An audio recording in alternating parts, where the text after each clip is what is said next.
Are you in relationship with somebody who has avoidance and it's pissing you off? It seems like no matter how you approach them, they just seem to get triggered and move farther and farther away from you.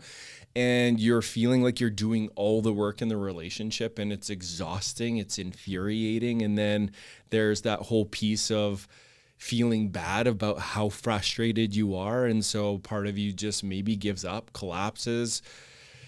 Or are you the avoidant and you're having a hard time moving towards your partner in the relationship because you're feeling suffocated and inundated and pressured and undervalued for all the things that you do? Well, if you're on either side of this spectrum, this is an episode you're going to want to listen to because we're going to go deeper. We're going to go into what avoidance is and why it's ruining your relationship. We're going to go into how can you approach somebody with avoidance in a way that's actually going to get both of your needs met. And number 3, for those who do have avoidance, we're going to explore why there would be a benefit to doing relational work that's actually going to bring you more peace, more calm, and a more satisfied partner. And who doesn't want that? And there's other pieces we're going to go into there, but you're going to have to listen to figure out what that is. So, avoidance. This is a hot topic, and I'm sharing a podcast on this because I have a group called The Initiated Man, and the last call topic that we did, which was on Saturday, was on avoidance, and I'd say it was the biggest hit because almost every man in there admitted, whoa, avoidance is one of my biggest challenges and struggles in life. And what it really showed me and what this shows me consistently when I'm working with men in one-to-one containers, men in general are having a hard time with avoidance because of where we're at in our culture. Most men, I think every man I've ever met except 1 or 2 unicorns that had very emotionally present fathers who had lots of connections in their own life. Other than those 2 unicorns, most men, when they describe their experience of their father maybe loved them, was really great, cared for them, but was a very disconnected man, lone wolfing it.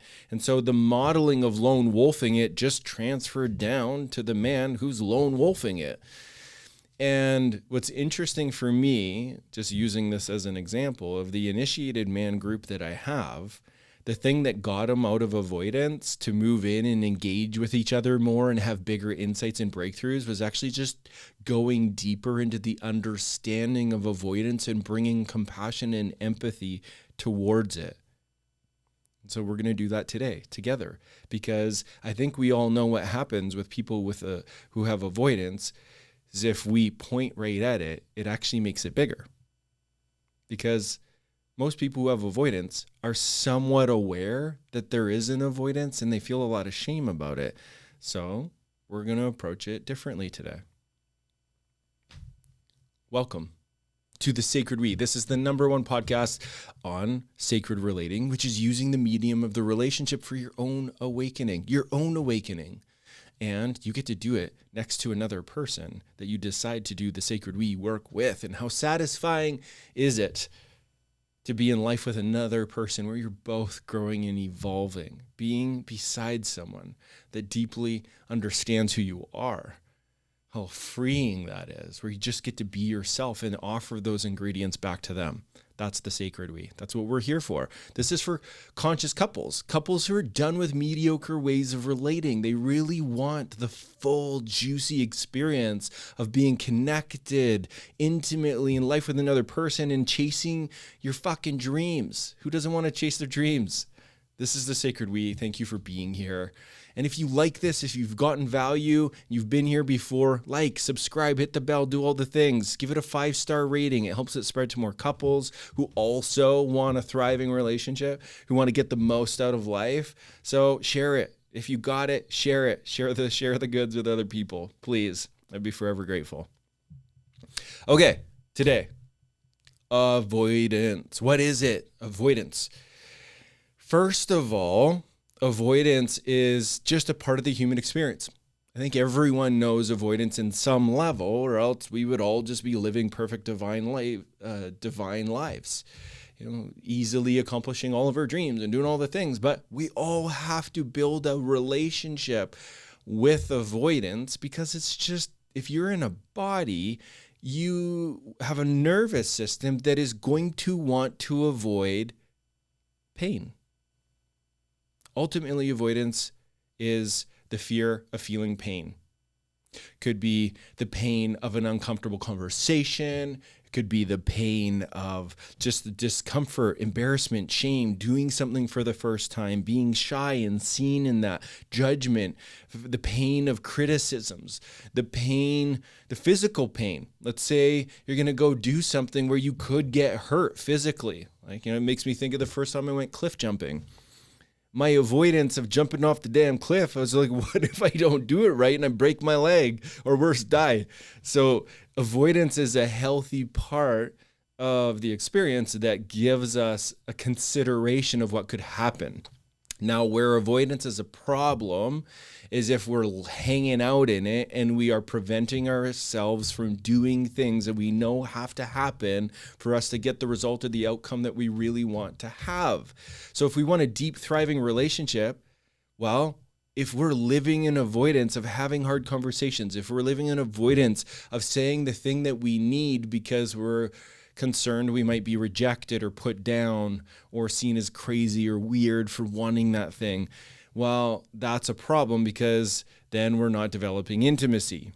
We have to be able to share what our authentic, unique truth is with the person we're in a relationship with if we want to enjoy the satisfaction of deepening together.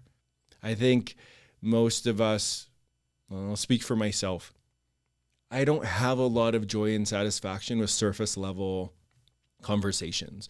I like talking about the weather and just things at the surface. And it's also extremely frustrating if we don't go deeper. Like, okay, great. The weather, the smoke, we all get it. But like, who are you?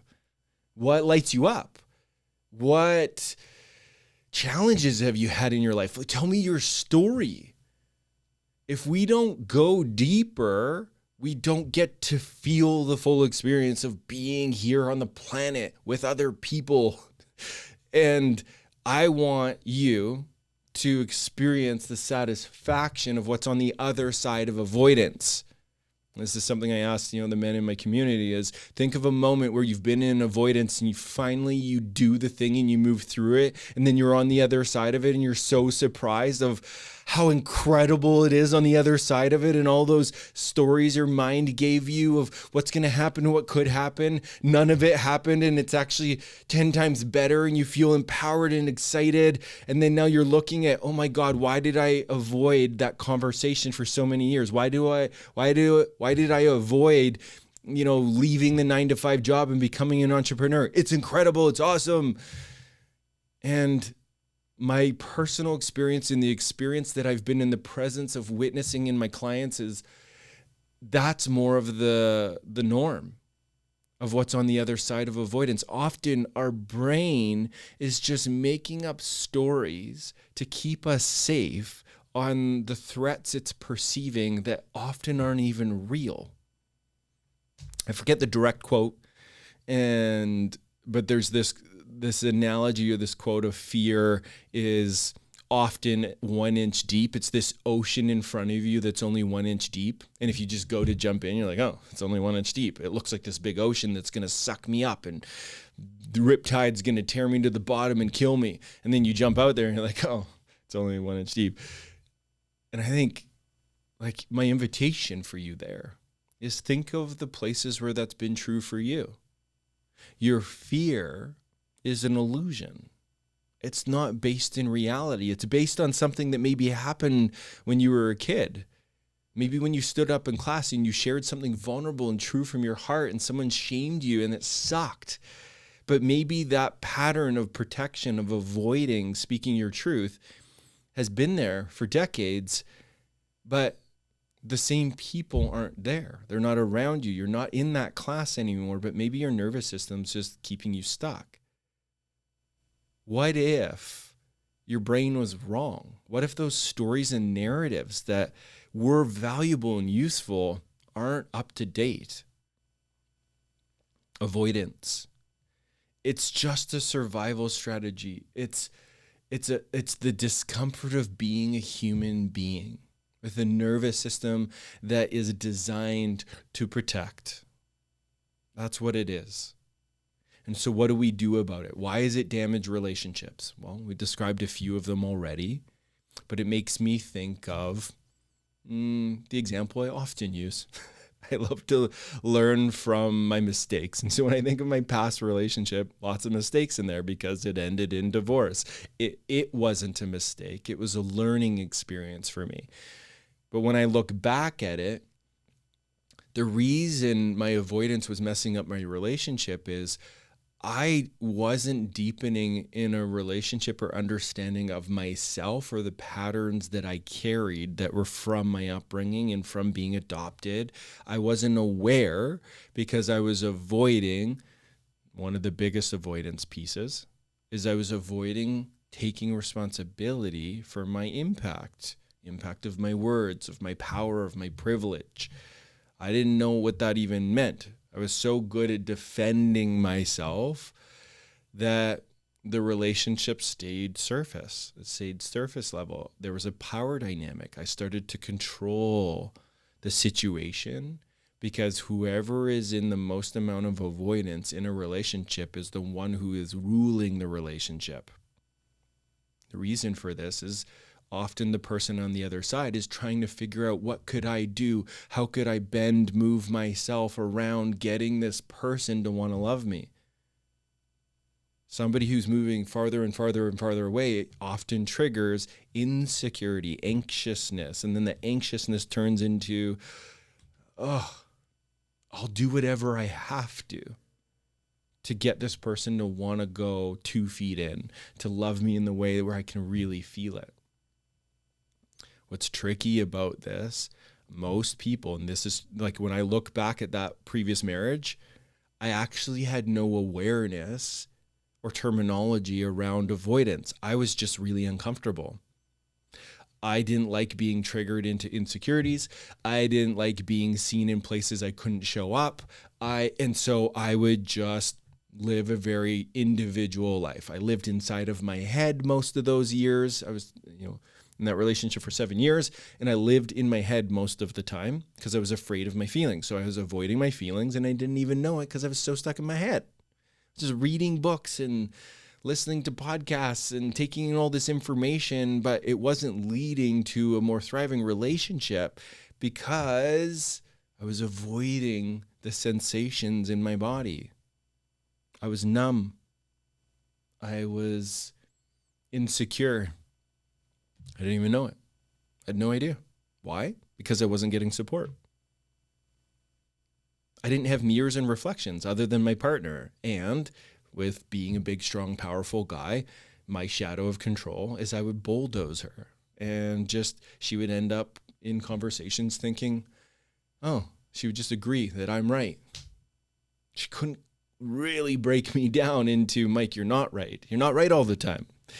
And that was a problem because my avoidance started to rule the relationship, and then she got triggered in avoidance so much so that energy started to leak outside of the relationship, and then off she went with someone else. Okay, that's why it's a problem. I think of my relationship with Courtney, we share not everything with each other in honor of the bond, which is part of another podcast.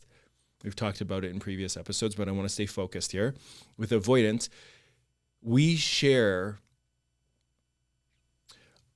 our authentic, deep truth with each other in service of the relationship. If there's a need that's not getting met, we share it. If there's a place we feel hurt, we share it. We don't avoid those conversations because we know it will chip away at the bond and the connection with each other. If we want intimacy, if we want to cultivate a deeper sense of satisfaction with another person, we have to be honest. We have to be real. Why? We are all intuitive and very sensitive, and we will know when somebody isn't being honest. because we just feel it. And then if we can feel somebody's not being honest, well, now we're burning up mental bandwidth of like, what aren't they being honest about? And then now our nervous system will start to pull away or get a little bit more mean and critical. One of the most common dynamics that I see is often, and not to generalize, I'm just going to use a common example and from my lens and couples I've supported, and is often there's a male partner. And if you don't identify as male or female, please just place your own experience within the information I'm describing. I'm just describing my experience. And what I receive often or see a lot in my work is often men have more avoidance online.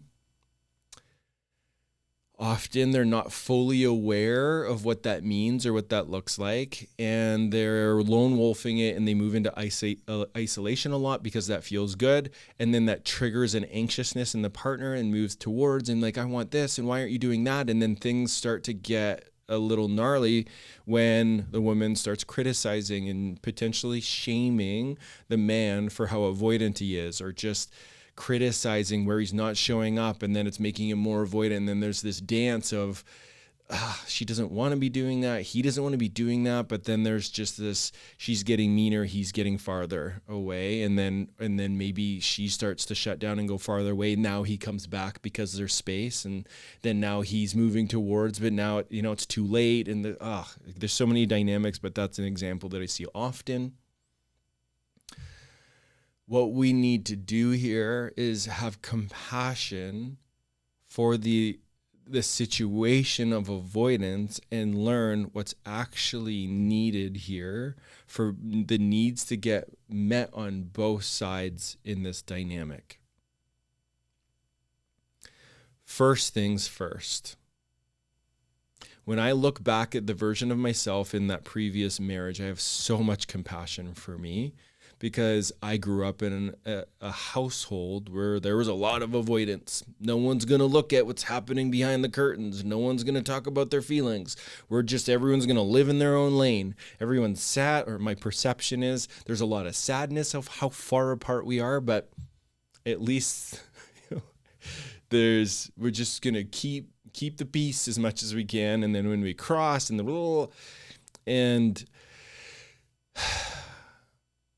I have compassion because that's an environment I learned to embody. And so I play it out. When things get uncomfortable, I don't want to share about my feelings and all that. And I default to avoidance, knowing that it's going to create a problem. And it's not what I actually want to be doing. It's just what I default. If I'm not conscious, aware, and intentionally moving towards Courtney, I will default to taking a ton of space. And thank God she will often catch it. If I'm not catching it myself, now I can often see it in myself. And she'll point it out. And I'm like, oh, thank God for pointing it out. Thank you. And then I move towards, and I get to know, whoa, what am I avoiding? What's the pain? What's the discomfort? What's the thing I'm not sharing? And then I practice bringing it to the relationship. And then I feel good and relieved because I feel seen, heard, and understood when I share my experience.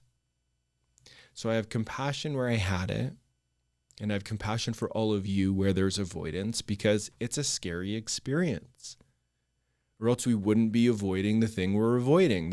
It's keeping us safe. It has been keeping us safe from something: pain, ridicule, judgment, and we don't want to avoid all of the pain in our lives. We want to learn how to create capacity to be with it. So this goes to the train of what do we do about it? Avoidance requires a lot of patience and empathy. When I think of the initiated man call that I had on Saturday, what I opened with was this invitation for men to feel a place in the last year of their life where they went into avoidance and it actually did protect them. And then the invitation was like, love that part of you. Thank that part of you. The reason we want to do that is when we empathize for the human experience, our nervous system softens. Be like, yeah, It's okay. And then what I affirm to all of them, and as I say it, I'm affirming it to myself. Mike, wherever you're in avoidance, it's okay. It's okay to be human. It's okay to be afraid. It's okay to need more time. It's okay to need more information. When we start to bring in compassion with avoidance, it actually turns the energy into something different, which is the desire to move towards. And I'm not just making this up. When I think of all the men in my initiated man community, there was a place where I was trying to figure out, how do I get more engagement? There's so much avoidance here. And no matter what challenge I put in the thread, no matter what resources I put in there, I was having a difficult time to get men engaged. But once I start to just name avoidance, we went into the depth of it. I gave them a framework. I offered empathy. Guess what? Now they're all lit up and relating with each other and engaged in the community. And now we're having a really good time and they're more connected. Because why? I'll speak for myself. When I have avoidance spoken to directly and I receive empathy in the places I'm avoidant, my heart opens, the defense strategies stop, and I actually do want to move towards and connect deeper. Because it's safer. There's a kindness in it. There's a graciousness in it. And then it turns the natural part of me online of, I actually do want to connect. I just need it to be safe. If I grew up in an environment where there was lots and lots and lots of space and there's all these insecurities and experiences that didn't meet connection in a good way, well, guess what? As an adult, that's going to be the edge I'm riding all the time. Ooh, seen in a vulnerable place. Ooh, shared in a place where I don't have the full answer. That's uncomfortable. But if somebody's just holding space and seeing it without judging it, it's actually okay to be there. And then the nervous system starts to unpack a little bit. And what happened on this call, without going into details, is men are sharing their vulnerable experience. They're like, oh, sharing fears, sharing insecurities, sharing challenges. And guess what? When avoidance is now in connection, sharing with other people, it's now no longer avoidance. It's vulnerability. And vulnerability is what leads to deeper connection because it's safe, it's real, it's honest.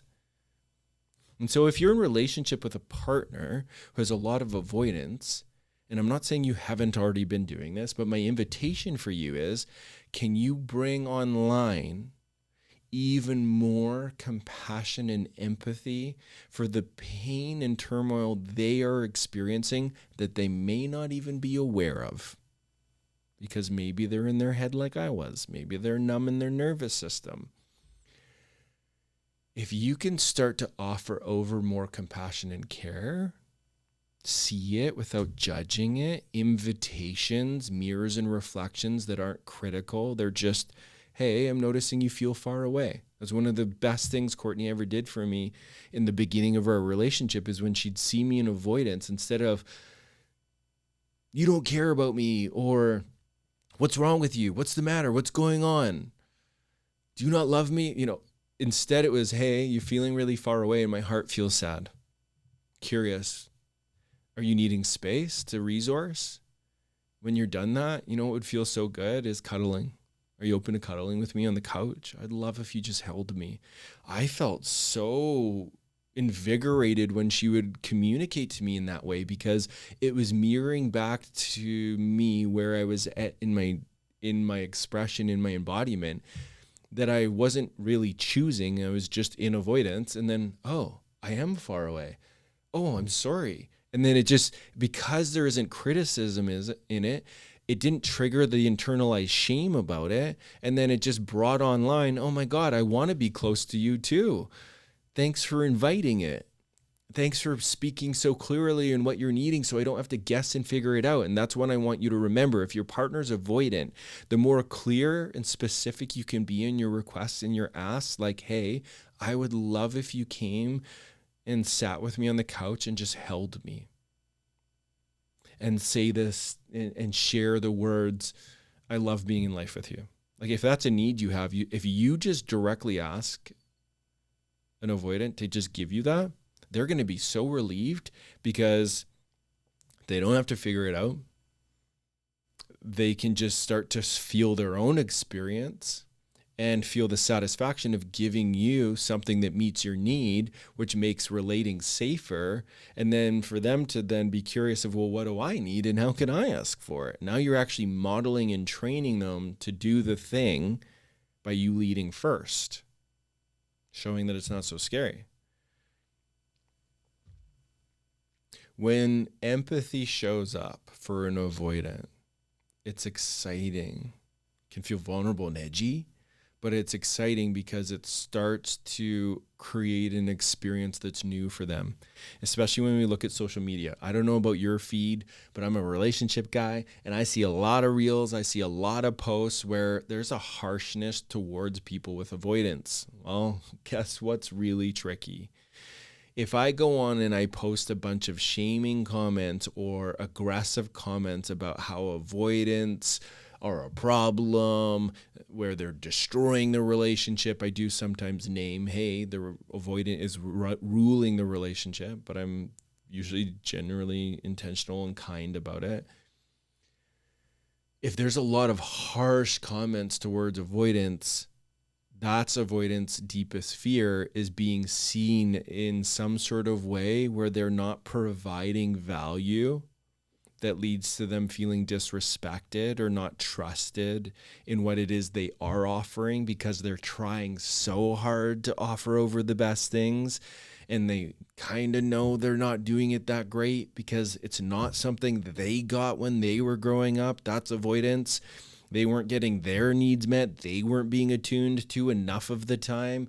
Their sensitivity wasn't cared for. And so here they are trying to meet yours, but they don't even have the experience of them being met. And so it's scary to try to show up and do the thing. Think of all the moments in your life where you're trying your best, but your best isn't good enough, and how scary it is to be called out on that.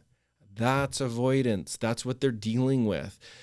So if you can start to see what they are doing well, and you share your appreciation for what they're doing well, and just start to give clear, direct instructions of, this is how I want to hear it. This is how I want you to touch me. This is how often I want you to reach out and initiate lovemaking, initiate trips together, initiate dates, whatever it is you're looking for, initiate conversations about finances. If you can just directly give them the script, they'll often want to do it and be relieved that you're just giving them the answers, because now what they can start to do in themselves is move through the distress of being so alone and isolated. Because what's tricky for people with avoidant attachment is it feels good to lone wolf it in lots of ways, and a part of them feels so lonely and empty and dissatisfied, like there isn't a wholeness in it. Something's missing, and it's the connection. They just don't maybe know it yet. But when they start to get this compassion, care, invitation, reflections, hey, you feel far away, please, I want to connect with you. And they're like, oh, you do? Then they start to feel good enough. Then they start to be valued for their presence. Not, hey, I need you to do this thing, or you're not doing this thing well. That just feels like, for them, how it lands is a performance review, and a not good one. And then guess what? More avoidance. Because they just can't handle it. When they're by themselves, they don't get the negative feedback in the same way. Yes, sometimes from that inner critic and the voice in their head, but just to get it from their partner, the person they love the most, it's so painful. And you might be listening thinking, oh, Mike, isn't that enabling the pattern? Isn't that caretaking them? No, it's being in the care of them. It's seeing the limitation that's there, and it's using the gifts and the strengths that you have. If you don't have as much avoidance, you're tracking the relationship more. You're aware of all the micro misses and the bids for connection. So give the gift to the relationship and help your partner heal it. And then you get better and more masterful in your delivery, more compassionate in your delivery, so that you can actually get your need met, because your partner is coming out of avoidance and healing the terror and the distress of that place, getting their needs met, and then now they actually want to hang out here longer. And I'm sharing this one from lived experience that I wasn't even expecting. It was, I'm trying to think of the specific trip. I believe it was my trip to London a couple years ago to see Richard Rudd. It was the first trip of my life that I remember taking where I messaged Courtney, and I remember sharing with her, "Oh my God, sweetie, I'm on vacation and I'm actually missing you and I'm thinking about you and I wish you were here." And some of you might think, "Wow, Mike, you've been on trips and you aren't thinking that? You're a jerk." Let me explain. Avoidant attachment, that's how I've experienced it, is it's only until I'm connecting with her where I would have the, "Oh my God, I wasn't even thinking about you all day." And it's not like I was choosing that. That's just how my brain was working. But what was cool is Courtney offering empathy and care and patience and, "Hey, take space when you need it." That was so safe and encouraging for me that it brought me towards connection where I wanted to lean in, that when I was on this trip, my nervous system now naturally was wanting to be reconnected. I was thinking about her throughout the day. I would send her messages, "Missing you. God, I can't wait till we can go on a trip like this together." And it was such an enjoyable experience because I felt more whole. I felt a deeper sense of belonging. I felt more empowered. I felt good in myself as someone who was healing their avoidant attachment. And it wasn't just work I was doing, it was work we were doing. You're listening to the Sacred We podcast, which means Courtney had to learn on her delivery and softening it, front loading things that I was doing well and where I do show up, which turned on more of the piece where I would move towards her and get curious on how could I lead? How could I initiate? How could I be in her deep care of what she needs to feel emotionally met in a relationship? There was this reciprocity woven in this experience. So if you are someone who has avoidant attachment, my friend, the reason you would want to listen to more of these podcasts, the reason why you might want to actually break the cycle of lone wolfing it and join the initiated man as an example, which just to name is my lowest entry offer. It's only $97 a month US, and you can leave whenever you want, but you can do this work that we're talking about. You can be connected with other men. You can practice moving through all those uncomfortable places to be in brotherhood, in an environment where we're growing and evolving together.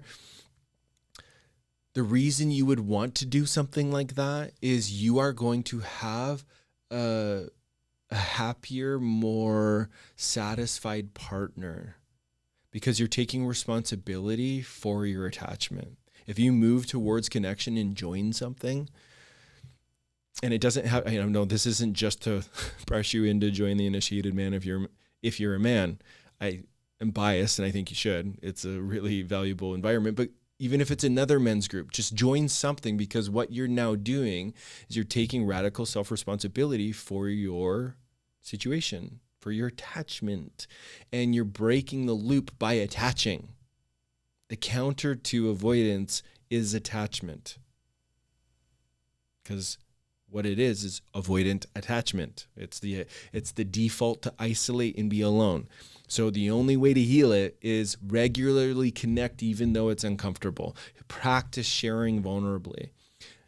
When you do this, you're going to feel the satisfaction of moving through your avoidance and experiencing the life and the luxury of what's on the other side that is going to blow your mind. You're going to feel more heard, seen, understood, more empowered, inspired by being around other men, doing their work. And if you're a woman or they, find environments where you feel good, as an example. That could be different than what I'm just talking about, and practice leaning in, because now you're going to have all this resource of being a more whole human, and you can bring it to your partner, and they're going to feel so good at feeling you more alive, more present, more resourced, more connected, seeing the value in the insights of connecting more consistently. And then that relief of the partner who is not as much avoidance, they're going to now shower you with reflections of appreciation, how much they love this part of you, that they love you, that you're getting your needs met. They're going to share their appreciation, their respect for who you're becoming, and you are going to feel the satisfaction of all those mirrors and reflections that you didn't get when you were being molded into avoidance. It feels good to be seen, does it not? When you go to an environment where it's rooted in safety, which is the initiated man, you get to practice being seen, actually, not just for your rewards and strengths, but for the vulnerabilities, the courage it takes to be seen, to express, to reach out for support. Your partner will be so happy. When I think of the male clients that I've worked with over the years, when they move through their avoidance and start being the one that turns towards the partner before they even approach them, the satisfaction that they get for themselves to be the mature man, the initiated man, the responsible man, who has the capacity to move towards not defending, not deflecting when a partner shares emotions, but to be the one that leads the connection. God, some of my favorite audios that I get, because with my one-to-one, there's WhatsApp support, and they're sharing these wins of, oh my God, I planned the date night and I gave her a massage, and I wasn't just focused on this. And, and I asked her how she was feeling, and I actually was able to hold space for it. And then she just shared how proud she is of me and how much better she feels with how engaged I am in the relationship, and the kids are noticing it. And that, you know how excited they are? Grown men, like some of these men that I work with are in their late 50s, and they're sharing these celebrations of being seen, which is the ultimate healing for the developmental trauma where they weren't feeling seen, because they've now practiced moving towards engaging. It's the most enjoyable thing to be in the presence of, is somebody coming out of it, becoming more connected to themselves and the people around them. And so if you're a partner who is in relationship to avoidance, I hope you got value out of this. I hope you can understand a little bit of work that you can do on your side to create more safety that will naturally turn on the part of them that does want connection and remembers it. Help them see themselves with kindness and care, not criticism or shaming, not judgment about it, just patience and spaciousness, but invitation, encouragement. Hey, maybe join Mike's group, not because you're not showing up. This would be a big one, because honey, you show up so much in our life. You pay for so much. You work so hard. I want you to live the life that you're meant to. I can see your potential. I want you to get your needs met. I want you to have relationships with other men. That's why I think you should join. If you make it more about what they'll get from it, often they'll do the thing. Because it's kind, it's considered, it's actually hitting the truth of them feeling seen of, yeah, I'm not feeling like my needs are getting met. So if you say, I want you to go get your needs met, I think this is where, often it's a different response. And so I hope you get value out of that. And if you're someone who has avoidance, I hope you're having insights, ahas. I hope you're feeling seen in the places you haven't been seen with a lot of the content that's out there. And if anything, have an understanding and a deeper appreciation for a challenge that's in your nervous system that's nothing wrong with you. It's just the fear of pain. It's the fear of being hurt again. And the way through it is just attaching somewhere where you can practice to be your vulnerable self over and over and over again. Practice just reaching through to see the life that you're meant to live on the other side of that avoidance, so that both you and your partner can feel the satisfaction of more connection. The sacred we. That's how we're meant to be. Please let me know what got poked and provoked inside of you listening to this. Let me know in the comments. I love reading them. And if you listen to this and you think of somebody in your life, whether it's your partner or someone else who's really having a hard time and being negatively impacted in their life because of the avoidance, maybe send them the link to this. Maybe there's something in here that just makes something click and helps them move in a direction that is leading to more connection. Who doesn't want that? More connection. Thank you for listening. If you liked it, hit like, hit subscribe, hit the bell, do all the things, and we will see you in the next one.